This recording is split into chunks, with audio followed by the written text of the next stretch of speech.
Hi, my name is Mike Jacobs, and I was this past year's teacher at Westside Christian. I taught sixth grade science, seventh grade science, and seventh grade Bible. I'm leaving to go to Holland Christian to do more of a little bit more of a high school STEM job. I loved my time at Westside Christian. It's a great school, very strong school, strong colleagues. Absolutely loved it.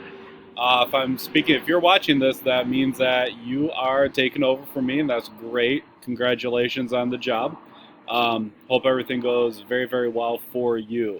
To make that transition as easy as possible, I'm making a few videos. I'm just walking you through kind of what I've done this past year, kind of what I've done in my curriculum. And here's the disclaimer right here: use it if you want to. What I put together, if you like it, use it. If you don't like it, use something else. You will get the FOSS system, which is it's very laid out, very step by step, and it's a strong system if you want to use it, and you'll obviously get that as well.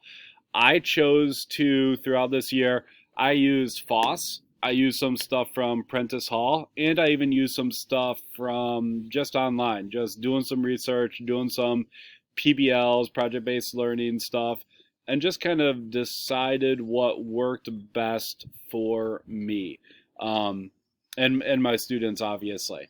FOSS is good, FOSS is strong. I find the text in FOSS to be a little bit under our students. I think the average student is actually pretty strong in their reading skills, their understanding. And then I also liked putting in some of my own like engineering type stuff. Okay. All right. So what I'd like to do, this is going to be a series of videos because I'm using Screencast-O-Matic and it only allows me to record for 15 minutes.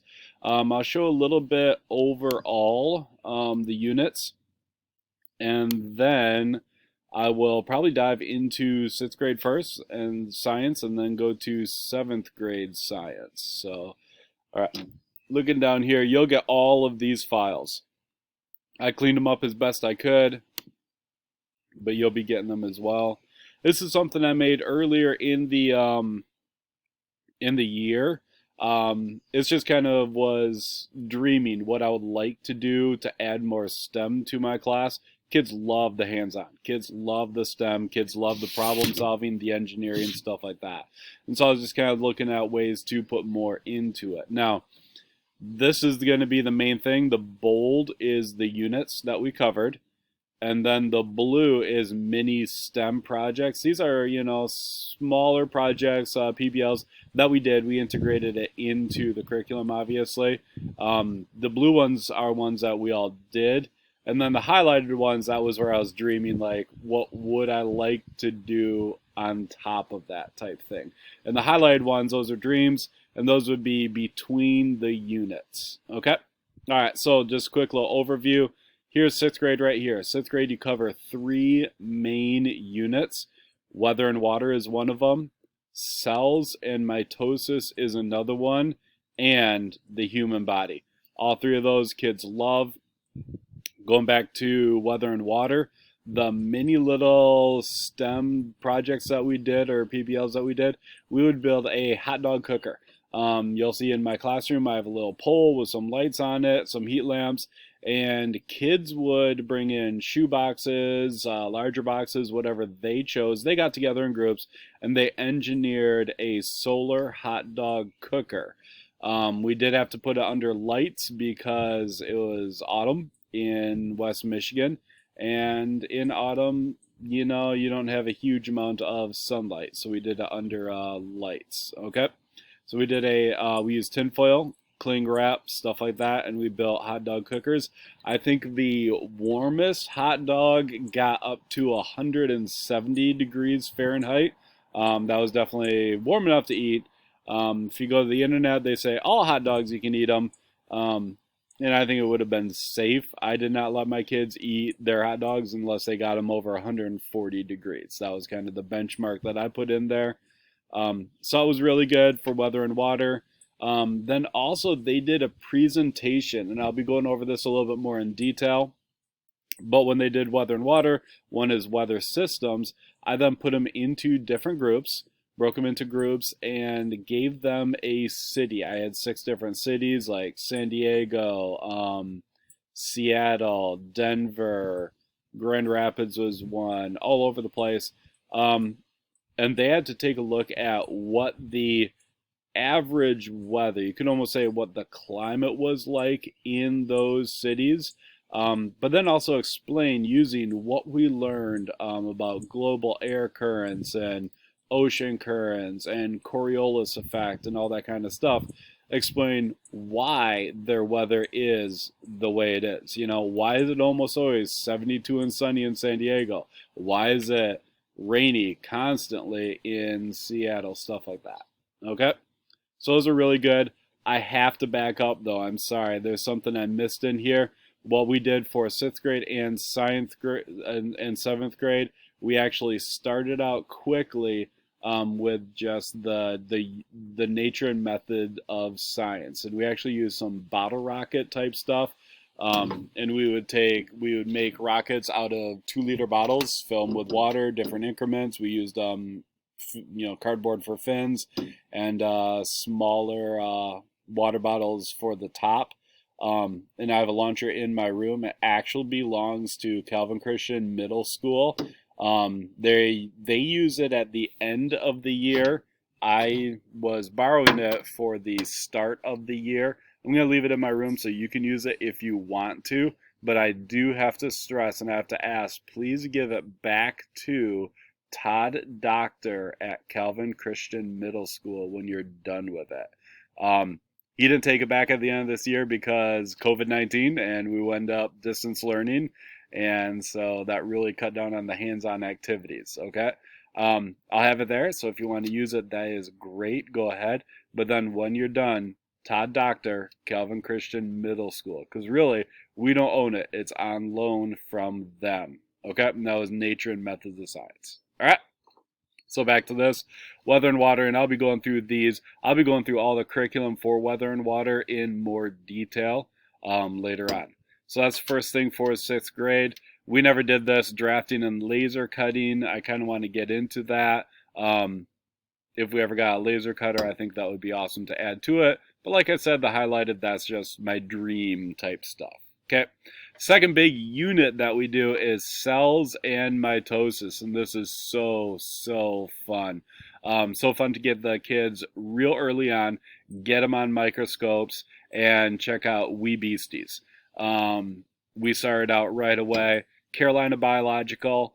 They sell paramecium, euglena, and amoeba. Go ahead, get a set of those. They're not too bad. They're like $22. Shipping and handling is almost more than buying them themselves. They were awesome. Take those kids, teach them how to use microscopes, put them on slides. We have a bunch of microscopes in the back.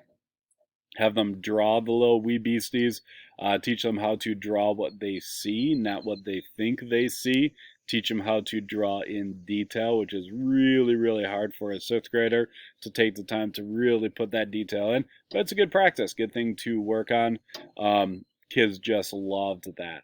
After that, then what I would do is I would just give them pond water or water from the salmon aquarium, stuff like that, and just let them look at that and check different stuff out. And I kind of let them be able to go a little bit and be curious and explore different things.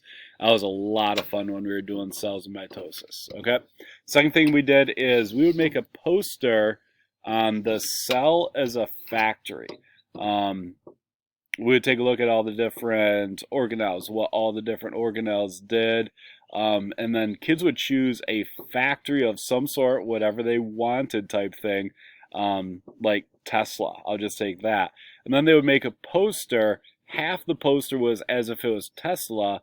Half the poster was as if it was a cell. And so, for example, the ribosomes. The ribosomes, they make the proteins for the cell.